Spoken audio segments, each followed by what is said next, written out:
जैद सिर्फ पहली दफा नहीं हुआ कि कूफे में इमाम अली मकाम हजरत अली शहीद हुए, नहीं, ये धोखा उनके बेटे हुसैन के साथ भी हुआ, ये धोखा सैयदों के साथ हमेशा हुआ, आज फिर हो रहा है। सैयद अपने बाप दादा की तारीख पढ़े कि हमेशा एक गिरोह उनकी मोहब्बत का नारा लगाकर उनको मारता था। मौला अली को जिन्होंने शहीद किया वो हुब्बे अली का नारा लगाते थे, जिन्होंने इमाम हुसैन को शहीद करवाया वो इश्क़ अहले बैत का नारा लगाते थे। लोगों ने तो हक बोलने पर इमाम हसन की फसली तोड़ दी थी। हम जैसे बेकारों की इज्जत क्या होगी, ये मौला इमाम हसन की इज्जत थी। ज़ैद, इमाम ज़ैद बिन हसन जो हजरत इमाम ज़ैनुल आबिदीन की हमअसर हैं, उधर से मौला हुसैन के बेटे इमाम ज़ैनुल आबिदीन है और इधर से इमाम हसन के बेटे इमाम ज़ैद है। जब वक्ती हुकूमत के साथ उनके गैर शरई मामलात पर इख्तलाफ खड़ा हुआ तो इमाम ज़ैद ने उनके खिलाफ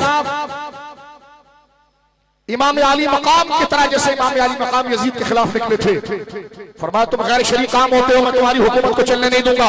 आप मैदान में आए,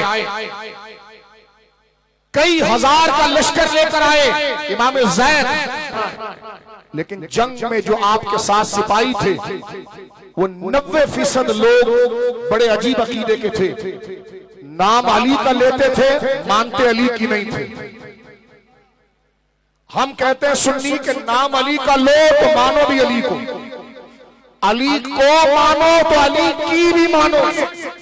चंद मिनट के बाद इमाम ज़ैद जब लश्कर में खड़े हैं, सामने दुश्मन आपको कत्ल करना चाहते हैं, आपको एक लश्कर की जरूरत थी ताकि आप दुश्मन से अपनी जान भी बचाएं और अपना नजरिया भी नाफिज करें। लेकिन दुश्मन कौन थे? अब देखिए वो कौन लोग थे कि कलिमतु हक़्क़िन उरीदा बिहल बातिल, नारा वो अली का लगाते थे, बात ठीक है, लेकिन मुराद गलत लेते थे। नारा अली का ये लेते थे कि अली का नाम लो और सारे सहाबा को गालियां दो माज़अल्लाह, ये उनका नजरिया था जो आज है। इमाम ज़ैद के पास आपकी लश्कर का कमांडर आया और उसने कहा सुनो हजरत, हम अपने बच्चों को भी आपके लिए कुर्बान कर देंगे, हम आपके साथ खड़े हैं, चाहे सामने हुकूमत जितनी भी ताकतवर हो, हम आपको झुकने नहीं देंगे, लेकिन पहले एक सवाल क्लियर कर दो। तारीख का सबसे बड़ा सच मैं इस जिलानी स्टेज से आपको बताकर जा रहा हूं। क्या लगे एक सवाल का जवाब दे दो तो हम अपने बच्चों को भी यहां पर आपकी इज्जत पर कुर्बान कर देंगे। आपने फरमाया क्या सवाल? क्या लगा अबू बकर उमर के बारे में आप क्या कहते हैं? तो जो है आपकी अबू बकर उमर के बारे में आप क्या कहते हैं? अब देखो शेखैन सैयदना अबू बकर सैयदना उमर का मसला इतना जरूरी है और उनका ऐलान इतना लाजिम है कि इमाम हसन का बेटा, उनको पता है अगर मैं इनको सच बताऊंगा तो ये सब भाग जाएंगे और सामने दुश्मन मुझे गिरफ्तार करके मार देंगे, ये भी कह सकते थे। 2 मिनट की बात है तो जो है इमाम ज़ैद ये भी कह सकते थे, ओए शाम को बात कर लेंगे, अभी छोड़ो ये सवाल का जवाब, जंग करो, ये भी कह सकते थे। ओ कल बात कर लेंगे, ये भी कह सकते थे। लेकिन इमाम ज़ैद बेटा अली का था ना, बोलो सुभान अल्लाह। उसी मजलिस में फरमा हमारे घर में हमेशा अबू बकर उमर की मोहब्बत का जिक्र हुआ है, बोलो सुभान अल्लाह। हमारे घर में हमेशा उनकी इज्जत तौकीर हुई। वो कमांडर कहने लगा वाह हम तो तुम्हारे लिए लड़ने आए थे और तुम चले अबू बकर की तारीफ कर रहे। एक और बात बताओ, अभी वो इमाम ज़ैद के पांव चूम रहा था, लेकिन जब उनकी जुबान से सच सुना, सैयदों को चाहिए कि सच सुनने की आदत डाल लें, क्योंकि सच उन्हीं के घर की दौलत है। इमाम ज़ैद को पता है अगर मैं सच बोलूंगा ये भाग जाएंगे और सामने फौज मुझे पकड़कर कत्ल कर देगी, जान पर बनाई है। लेकिन खड़े होकर मैदान में कहा सुन, हमारे घरों में अबू बकर उमर की हमेशा इज्जत रही है, हमारे बाप हमारे खानदान उनसे प्यार करता था। और अल्लाह माजूरी लिखते हैं, आपने फरमाया कि बरी अल्लाह में नबी बकर व उमर, खुदा उससे बरी है जो अबू बकर उमर पर तबर्रा कर।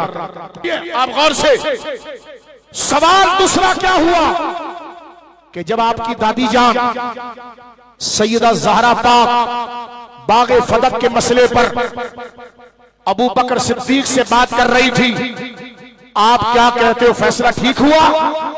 इमाम ज़ैद कहते हैं अगर अबू बकर की जगह पर मैं होता तो मैं भी वही फैसला करता जो अबू बकर सिद्दीक ने किया था। ये होता है सैयद जो चमचागिरी को नहीं देखता, हक को देखता है, पांव चूमने को नहीं देखता, हक को देखता है। इमाम ज़ैद ने फदक की बात की तो वही लश्कर ने डंडा आपके सर पर मारा, सारा लश्कर भाग गया। इमाम ज़ैद गिरफ्तार हुए, आपके सीने को छन्नी किया गया, आपको माज़अल्लाह तरख पर टंगाया गया। इमाम ज़ैद हसन का बेटा, गौस पाक का दादा, उसने अपनी छाती तो फड़वा दी लेकिन इस्लामी अकीदे को नहीं छोड़ा। सुभान अल्लाह, सुभान अल्लाह। खुद वो सूली पर चढ़ गया। मरते तो हम जैसे, रहने वाले तो वो होते, लेकिन उन्होंने फरमाया रहने का कोई कमाल नहीं, रहो तो फिर शान से रहो, सूली पर भी चढ़ो तो तुम्हारी गर्दन ऊपर रहे और अहले सुन्नत का तरह। इमाम हुसैन की गर्दन पर वही चढ़े थे जिन्होंने हाथ चूमा था। सैयद सुन ले इस बात को, मौला अली को उन्होंने ही मारा जो मौला अली के पांव चूमते थे। सैयदों को हमेशा धोखा दिया गया, लेकिन मौला अली हारे नहीं, माज़अल्लाह। इमाम हुसैन हारे नहीं, उन्होंने हर हाल में हक बात की है। चूमने वाले को नहीं देखा, बल्कि ये कहा तुम हमें चूमो भी ना, लेकिन अकीदा ठीक रखो, तब भी हम तुम्हारी शफाअत करेंगे। अकीदा ठीक रखो। इमाम ज़ैद ने यह जुमला कहा, किस किस को समझ में आया तो हाथ उठाओ। जिसको समझा रहा हूं तो बिस्तर पर उलट पलट हो ही गया होगा, लेकिन आपको बता रहा हूं, आपको समझ में आया तो हाथ उठाओ। इस पर तुम्हें गालियां भी पड़ेगी, तुम्हारे नस्ब को भी गाली पड़ेगी, लेकिन परवाह नहीं करना, अपनी दुनिया की परवाह नहीं करना, रब की रिजा को देखना।